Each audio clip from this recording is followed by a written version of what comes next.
Let's move on now to the idea of definite integrals. Now, again, let's get the learning objectives because this is going to tie in very much with what we've been doing.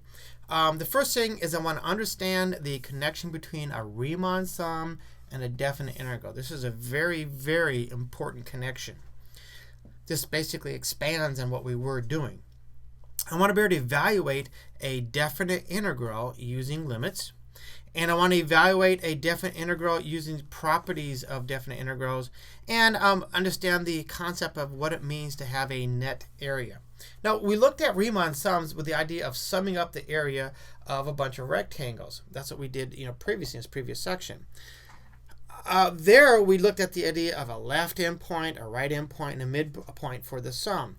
Now, what Riemann realized is that he could actually use different size intervals. Remember, if we use intervals of the same size, then we call it a regular partition. What this is saying is that Riemann realized that he did not have to work with regular partitions.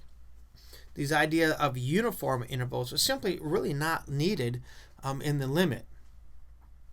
So, the norm of a partition, which is denoted by these double bars, delta.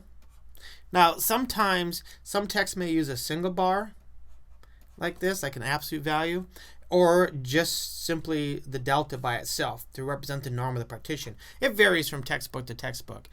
So you just have to look at the notation and make sure you understand what it is that they're actually using. Now, the norm of the partition, and this is actually the notation I prefer, is the length of the largest subinterval. So now we have these intervals that are of different lengths. Now, if all intervals happen to be, if all these subintervals happen to be of equal length,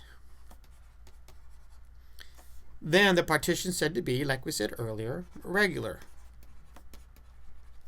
So a regular partition has equal lengths, and if they're unequal in length, then the norm of the partition, that guy, is actually the largest subinterval.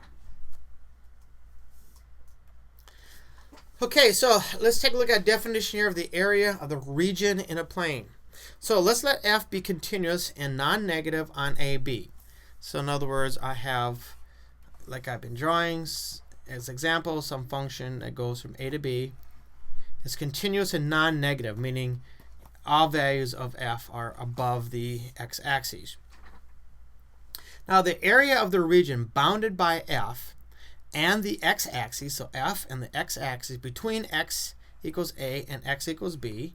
So I'm describing this area right here,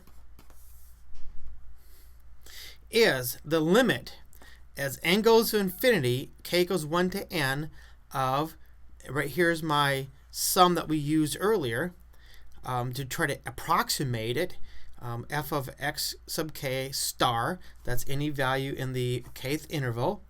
F of that value is going to be up here on the curve someplace, times delta x, so that's times the width of my interval. But as n goes to infinity, now think about this for a second, as n goes to infinity, what happens to these boxes? Well, if my partition is regular, so in other words, delta x equals b minus a over n, all these are the same length, what happens is delta x actually goes to 0. It's not equal to 0, it goes to 0, which means I end up with an infinite number of boxes. All these boxes are little teeny boxes, infinite number of them, and I'm adding up the area of each of those boxes. So in the limit, the area is exactly equal to this. There's no approximation now there. That is the actual area. So again, if regular, meaning that these delta x's are all of the same width, each partition is of equal width, then n going to infinity implies delta x is going to 0, so I have an infinite number of boxes. Otherwise, meaning if I don't have a regular partition, otherwise we need the limit as the norm of the partition goes to 0 of the same sum, k equals 1 to n, f of, that should be an x. X sub k star, that's any value in the, that's x is any value in the kth interval, times delta x sub k. I need to sub k this delta x. I need to subscript it. I need that guy there because this is a case where delta x's are not all equal. So I need to specify how wide each of these intervals is. Now, as the norm of the partition goes to 0, that forces n to go to infinity. Because if the biggest partition is getting smaller, well, the biggest partition is always the biggest partition.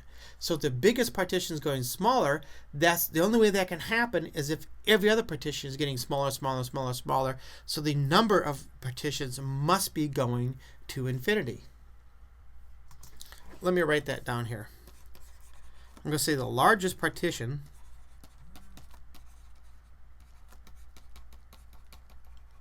is always the largest. That's what I'm referring to by the norm of the partition. The norm is the largest one. Therefore, as the norm of the partition, the largest one, goes to 0, that implies, or it forces, all others to go to 0, which implies that n is going to infinity. The number of partitions goes to infinity. Now, this brings us to the idea of a definite integral.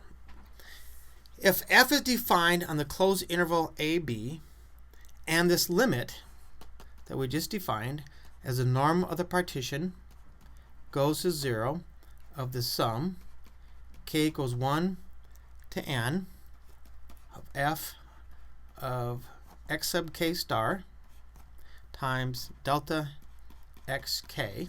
If this limit exists, then we say that f is integrable on a to b, and this limit that's denoted by this limit right here, so we write it again, the limit as the norm of the partition goes to 0 of the sum k equals 1 to infinity f of x sub k star delta x sub k. This limit is actually equal to, you've seen this before, this is the integral f of x dx from a to b. And we represented this previously with the idea of being the area under the curve. Now, this limit is called the definite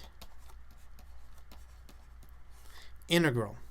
And the value of a, right there, that's the lower limit, and the value of b is the upper limit.